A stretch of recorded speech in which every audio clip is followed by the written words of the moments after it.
Episodio 5. Gemidos y dolores de parto. La presión puede hacer dos cosas, romperte o transformarte. La diferencia no está en la prueba, sino en quien te guía mientras la atraviesas. Hoy hablaremos del propósito de la tribulación y del Espíritu Santo, el Consolador que nos lleva a través de ella con victoria. Gemidos y dolores de parto. Empecemos con una escritura, Romanos 8:26. De la misma manera, también el Espíritu nos ayuda en nuestra debilidad porque no sabemos orar como debiéramos, pero el Espíritu mismo intercede por nosotros con gemidos que no pueden ser expresados.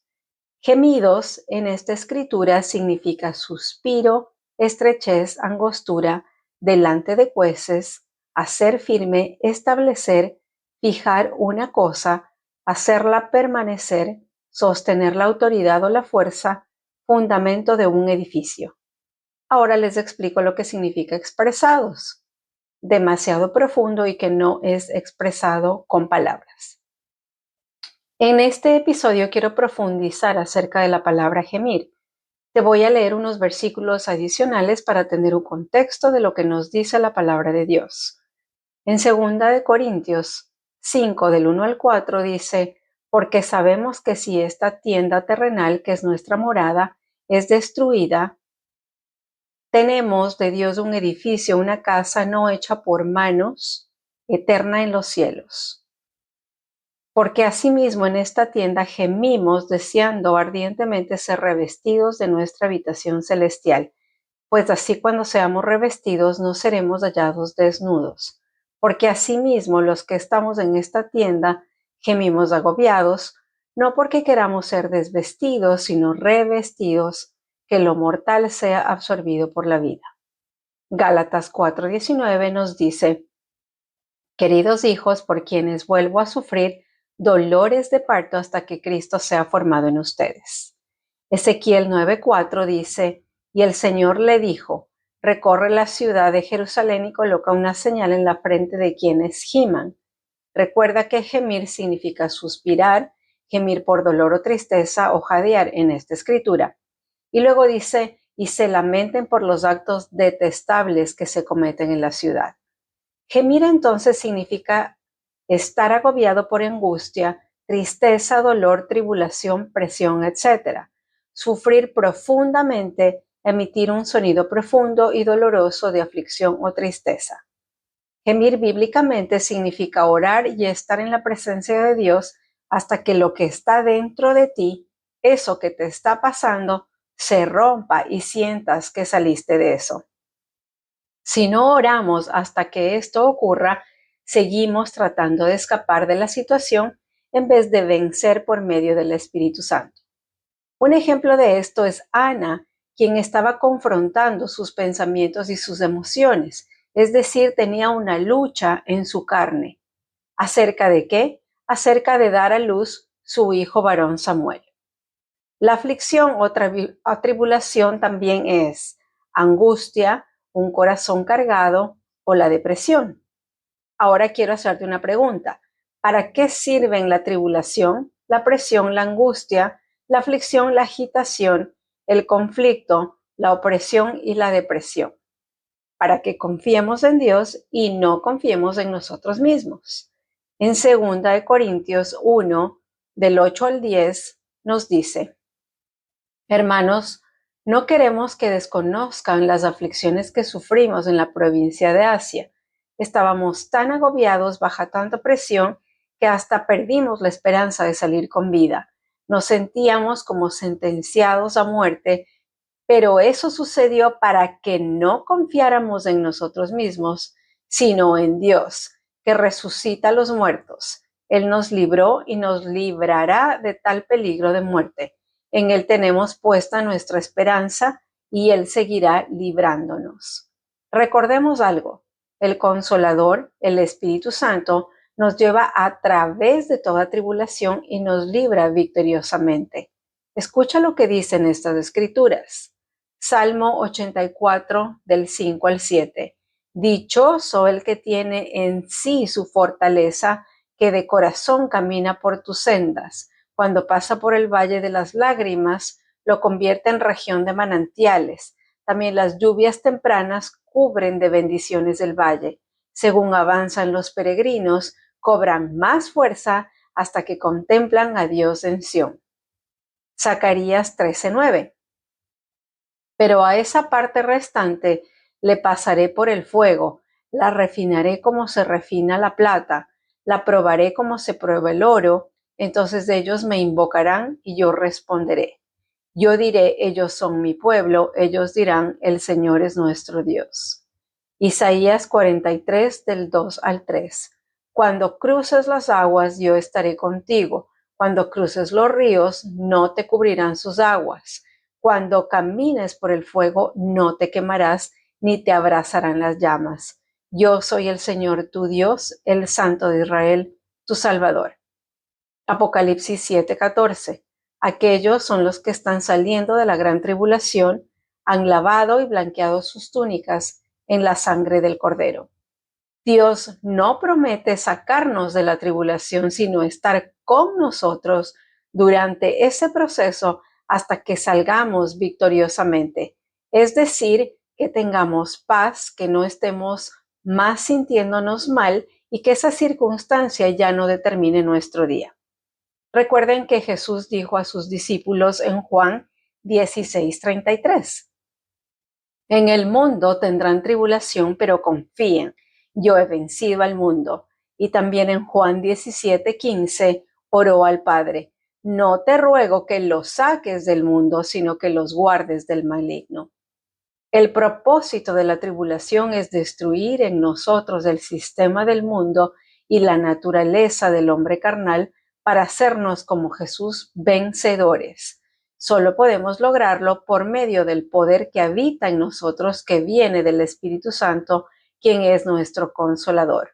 Solo Él puede darnos el poder y el ánimo para perseverar y vencer. Veamos unos ejemplos. Daniel fue librado del foso de los leones, que espiritualmente representan las acusaciones y los celos de su adversario. En Daniel 5, 11 y 12 dice, en su reino hay un hombre en quien reposa el espíritu de los dioses santos. En tiempo de su padre se descubrió que tenía percepción, inteligencia y sabiduría semejante a la de los dioses. Su padre, el rey Nabucodonosor, lo nombró jefe de los magos, hechiceros, astrólogos y adivinos. Y es que ese hombre, a quien el rey llamó Belsasar, tiene una inteligencia extraordinaria, conocimiento, entendimiento y capacidad para interpretar sueños, explicar misterios y resolver problemas difíciles. Llame usted a ese hombre y él le dirá lo que significa ese escrito. Los tres jóvenes hebreos, Sadrach, Mesach y Abednego, fueron librados a través del horno del fuego, es decir, de la tribulación. José fue librado de la ira de sus hermanos, del pozo de las falsas acusaciones y de su propio deseo de ser reconocido. Dios estuvo con él en todo momento. Una vez más, en medio de todas estas pruebas debemos recordar que el Espíritu Santo es nuestro consolador. En Juan 14, del 16 al 17 dice, y yo rogaré al Padre, y Él les dará otro ayudador. Recuerde, ayudador significa consolador, abogado, intercesor, consejero, fortalecedor. ¿Para qué? Para que esté a nuestro lado.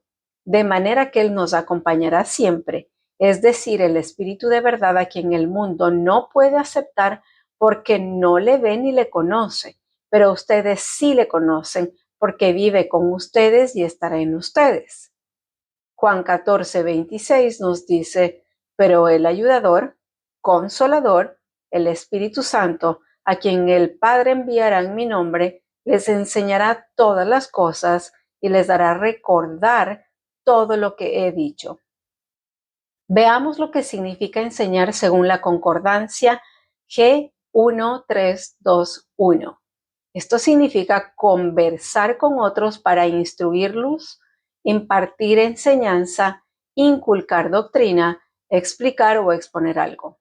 Enseñar, según el significado del diccionario, dice impartir conocimiento o habilidad, hacer que alguien aprenda o entienda, enseñar mediante el ejemplo o la experiencia, entrenar, disciplinar, tal y como pasa en la escuela, que con frecuencia es un proceso arduo de entrenamiento, disciplina, preparación y desarrollo. Asimismo lo es en el espíritu. Juan 15:26 dice: Cuando venga el Consolador, yo les enviaré de parte del Padre el Espíritu de verdad que procede del Padre. Él testificará acerca de mí. Juan 16:7 al 11 y 13. Pero digo la verdad, les conviene que me vaya, porque si no lo hago, el Consolador no vendrá a ustedes. En cambio, si me voy, se lo enviaré. Y cuando Él venga, convencerá al mundo de su error, en cuanto al pecado, a la justicia y al juicio. En cuanto al pecado, porque no creen en mí. En cuanto a la justicia, porque voy al Padre y ustedes ya no podrán verme. Y en cuanto al juicio, porque el príncipe de este mundo ya ha sido juzgado. Pero cuando venga el Espíritu de verdad, Él los guiará a toda la verdad, porque no hablará por su propia cuenta, sino que dirá solo lo que oiga y les anunciará las cosas por venir. En Lucas 4:1 dice: Jesús, lleno del Espíritu Santo, volvió del Jordán y fue llevado por el Espíritu al desierto. Romanos 8:14, porque todos los que son guiados por el Espíritu de Dios son hijos de Dios. ¿Se dan cuenta de lo que Dios nos está enseñando? Estamos aprendiendo a ser hijos de Dios, hijos adoptivos de Dios. En Gálatas 5:18 dice: pero si los guía el Espíritu, no están bajo la ley. Génesis 14:14. En cuanto Abraham supo que su sobrino estaba cautivo, convocó a 318 hombres adiestrados que habían nacido en su casa y persiguió a los invasores hasta Dan. Finalmente, en Primera de Juan 2:27, según la traducción de la Biblia, Nueva Traducción Viviente, dice: Ustedes han recibido al Espíritu Santo y Él vive dentro de cada uno de ustedes, así que no necesitan que nadie les enseñe lo que es la verdad, pues el Espíritu les enseña todo lo que necesitan saber, y lo que Él les enseña es verdad, no mentira. Así que, tal como Él les ha enseñado, permanezcan en comunión. Terminando este episodio, recuerda que la tribulación no siempre es una señal de que algo está mal. Muchas veces es el lugar donde Dios está formando algo nuevo en nosotros. La diferencia no está en la presión que vivimos, sino en cómo la atravesamos. Si solo intentamos escapar, terminaremos cansados y frustrados. Pero si aprendemos a caminar con el Espíritu Santo, Él nos dará la fuerza, la dirección y el consuelo para salir transformados.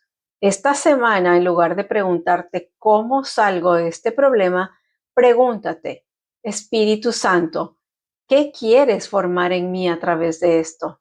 Porque Dios no promete una vida sin tribulación, pero sí promete su presencia, su poder y su fidelidad para llevarte a través de ella hasta el otro lado, más fuerte, más maduro y más parecido a Cristo.